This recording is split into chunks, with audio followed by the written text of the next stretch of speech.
How's everybody doing? Y'all let me know if the mic sounds good or not. Welcome to a new type of show. This is Moment. So these are going to be shorter videos that I do and more frequently to talk about current events, trending topics, those kind of things. Let me make sure I tweet out that I'm live now. Appreciate it. Let me speak to a few people while we're doing this. Who was in here first? Salams, ex-Salams. Susie Q. Carlton Way 1. Aqua Z Board. I think that's how you pronounce that. Aqua X Ye Board. Yeet Board. Excuse me. Hard Rock. Beezy. C Knowledge. Derek 405. TW. Oh, good morning to you as well. Oh, thanks, Beezy. What's up, N Major? How that little one doing? I'm glad to see everything went well with that. Home birth too, I believe, as well, correct? That's what's up right there. What's up, Sophisticated? Rod 3000.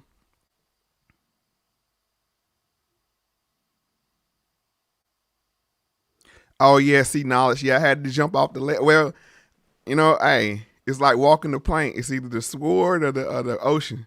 I'm going to take my chances in the ocean. That's good to hear, M Major. Yes, she's doing fabulous. Great. Josh Goodson. Just going to let it fill up a little bit. Sunshine, how you doing? Andrea, of course, is in the house. Good morning. Peter. Chaz, what's up, bro? Oh, yeah, we're going to have to talk about this. So, all right, so let's speak to a few more people, and then we're going to get in what we came here for. And I'm not going to hold y'all long as I normally hold y'all. These are going to be shorter videos. Michael B, what's up? Hold on, let me pin that comment. All right. Chaz got a gold star for his comment. Michael, how you doing? T4. Oh, yes, I'll definitely feel free. It's a little awkward because I've never been without employment since 15 years old, except for a short period right after college. It's a little weird waking up in the morning and being responsible to yourself and not a job. So that's something to get used to, but I look at it as a welcome challenge. Oh, what's up, Albina? You're new to the channel. Welcome. Let's see. Yeah, that was cool that she was in labor on the live chat. Andrea says she's also diving in the ocean. Right, and Andrea, if there's any way I can help promote your own thing, whatever it is, let me know. You know what I'm saying? Facts family look out for each other. So just let me know. Yeah, there's definitely tension. Pin that comment. I think we about ready. Y'all about ready to get into it. Let me make sure it's Josh. How you doing? Just make sure I speak to everybody.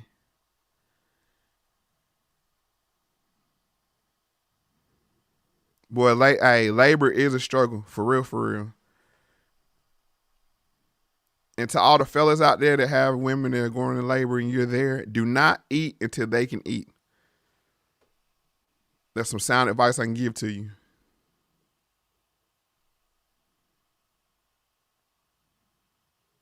Yeah, right. And Major, yeah. Okay, let's go ahead and get into it. So we're here because Tariq Nasheed participated. I don't think he started it, but he participated. And I believe he went on for 12 hours, I believe. Correct me if I'm wrong. I know at least 12. I woke up to it. I went to check my Twitter, as I normally do in the morning when I wake up, just to see what's going on in the world, what's trending. And right number one at the time when I checked was Secure the Tribe. And it was the subtitle is People Discuss Immigration and How It Affects Blacks on Spaces. With Spaces, I'm going to start using that in the future as well. That we're going to be talking about. Yeah, so we can have discussions on Twitter as well. So I don't know what took place in the live chat because it was 12 hours. But when I got in it, it was towards the end of it. I just listened around, and then it ended, and then other ones popped up. I guess it was driven by immigrants, specifically black immigrants. More specifically, it was mostly Nigerians. Well, we're going to get to that, but this is what I'm here to do. Y'all know I'm about seeking first to understand, then to be understood, humanizing people, and, you know, being pro-truth. And the truth of the matter, just from that, we're just going to discuss the topic. People discuss immigration and how it affects black Americans. And when they mean black Americans, they mean more specifically FBA, ADOS, and native blacks. I mean, there's multiple terms out there. But how immigration, and it's not specific, immigration, that being legal and illegal immigration of all types of people, it does have a negative effect on black people. So what I'm going to do right quick is we're going to just take a quick spin around Twitter and see what's going on, what's trending right now. Let's do that right quick. That way we can see what the temperature is.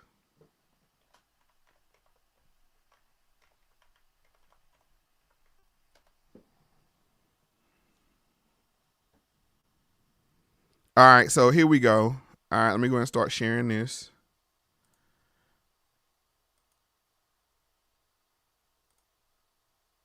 Share screen. Twitter. All right, so now if you can see your screen.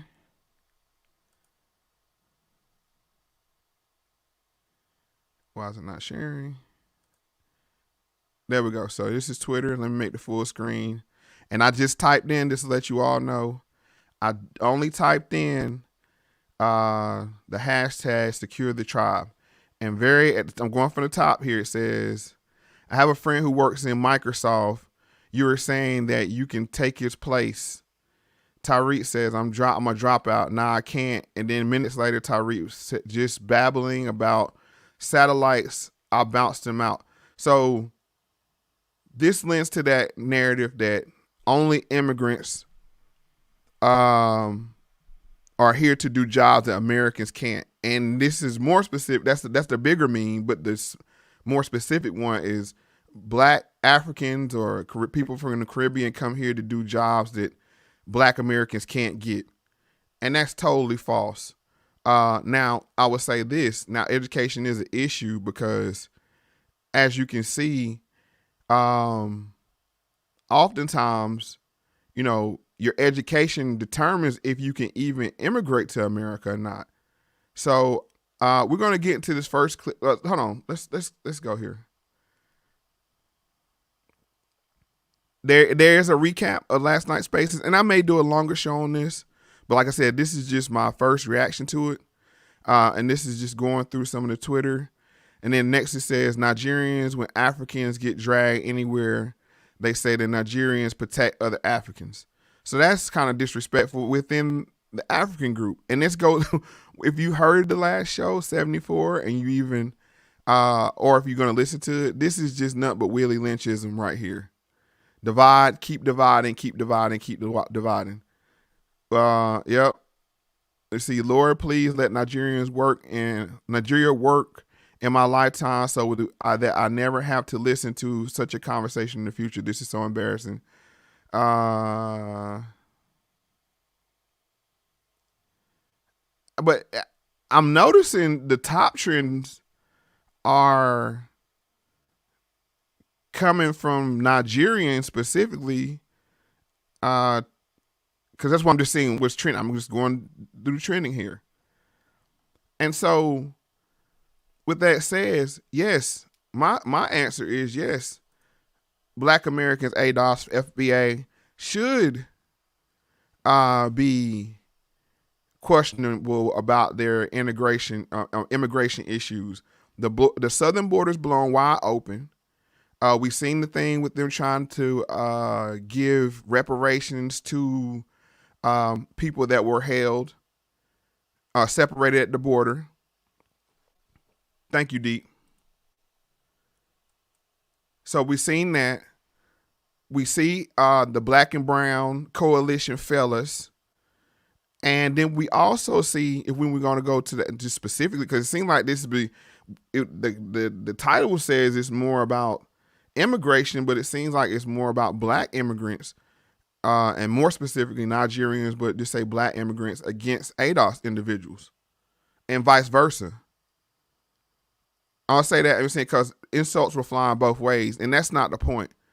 The point is me being an ADOS foundational black male man, is that we do have a claim, or we do have the right to question the Democratic Party and the liberals who support immigration that does nothing but destabilize, the workforce.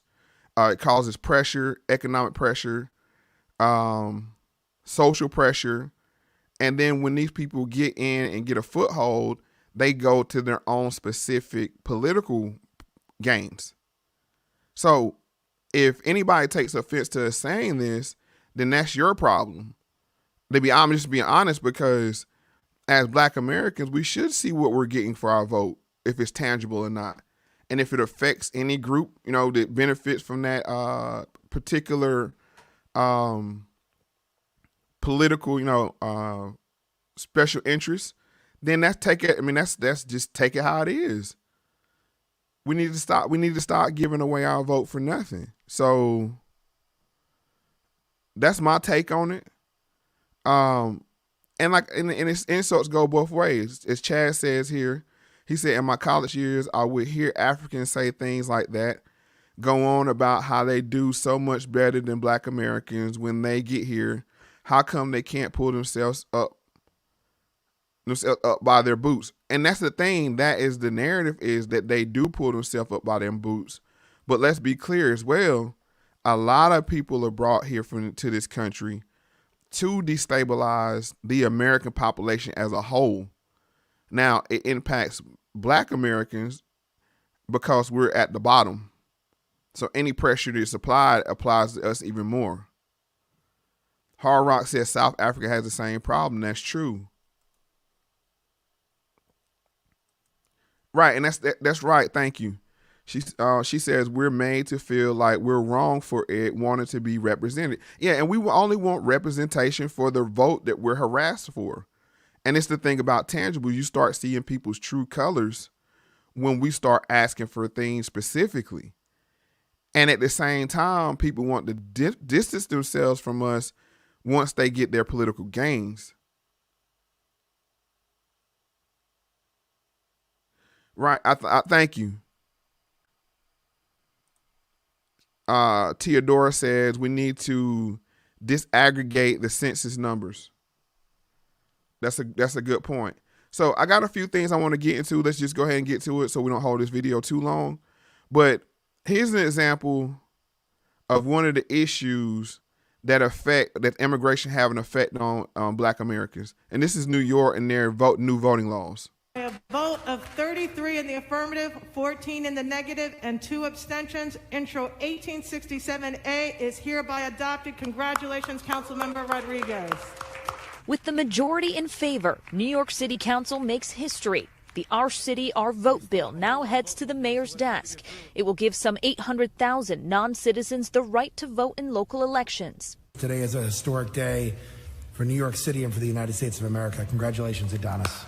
It affects people like Eva Santos, who immigrated to the United States when she was just 9 years old. Now the DACA recipient is a mom who has never been able to vote for the issues that matter to her in the Bronx. So this one, case in point, they're trying to give people that are not citizens the right to vote. And Theodora says this crap affects me directly, right? And the Cash App is Moe Factz, $Moe Factz. Yeah. So yeah. So every time you allow somebody to vote, that affects the existing citizens. Cause it dilutes their vote. Now, if we're saying citizens, you need to be a citizen to vote, that's what it is. But they're starting to change the rules. And this don't help us at all. This actually, this destabilizes us. And this is the point we're trying to make, stuff like this. And other things I laid out. But let's go ahead and finish up with this clip. As a mother of 3 children, I feared for education and safety, and I didn't have the right to make those decisions or elect those people. Under the new measure, green card holders and those with work permits would be able to vote for things like mayor or city council seats. They still wouldn't be able to vote in state or federal elections. Allegedly they won't be able to vote. We've seen in some states, they just give people, all kind of people, driver license and let them vote. And the thing is, what they do is they share our physical space with us, in the districts and things like that. And they once again dilute our vote. And then when we say we don't want to vote for a certain party, they basically, it's kind of like in labor. They have what they call scabs, where they can bring people in to fill in for, the people that are striking. Now, I'm not calling them scabs, but I'm saying they work in that function of replacing the vote. Let's see. Andre said, it doesn't matter how they get here. If they're not here legally, they're not citizens and should not be voting. And that's just one of the problems. T4 says, as a daughter of immigrants, I can tell you that that legal immigrants of all colors really dislike illegal immigrants. And that's true. And we saw that on the southern border, it was a lot of Hispanic people that wanted the wall to be built. So thank you for that comment. And Lindsay H says, I definitely see tension between Africans and ADOS in DC, and I'm white. Right. And that's one of the things that they said, I heard them say in one of the following spaces, that this kind of rhetoric could lead to black on black immigrant violence, kind of like the Asian. This is what was said verbatim. These kind of things are very dangerous. And let me see. I'm going to see if I can get into one of these spaces so we can just eavesdrop on what's being said, because it's a lot of, and both sides. I'm going to say on both sides, it's language being used that shouldn't be used. You can articulate your issue in a more constructive way, but still stand on what you believe, like I'm doing. I believe that immigration is a problem. I believe, and that's legal and illegal, because what it does is dilutes the workforce and the abilities of the existing citizens, and it's meant to do that. What's up, Young Savage? Yeah, so it's just a lot of shenanigans going on. But let me see if I can get into one of these spaces, and so we can just see what's going on. It was one being ran by, it's probably ended now. No, it's still on by this person, Tommy. And it was a lot of, one lady called in and says, oh, I'm an immigrant and all my friends are ADOS or foundational black and they're all baby mamas now. I heard that we were stupid, that we were lazy, but let's just listen in on, see if we can hear what's going on here. Y'all let me know if y'all can hear it or not. Sides, I guess. I think the first problem with African immigrants and African Americans, I guess, is there's this cultural dissonance when the two parties meet themselves for the first time. So most people in the US have this idea of what an African is. We are in our huts. We are chasing down gazelles in the bush. We are doing one thing or the other, right? What they don't realize, right, is that the average African or average Nigerian man that they meet in the US, just immigrated, is already a fucking winner, in the sense that he has overcome so much. Y'all hear this, right? So no, I'm not taking calls. That's actually the space.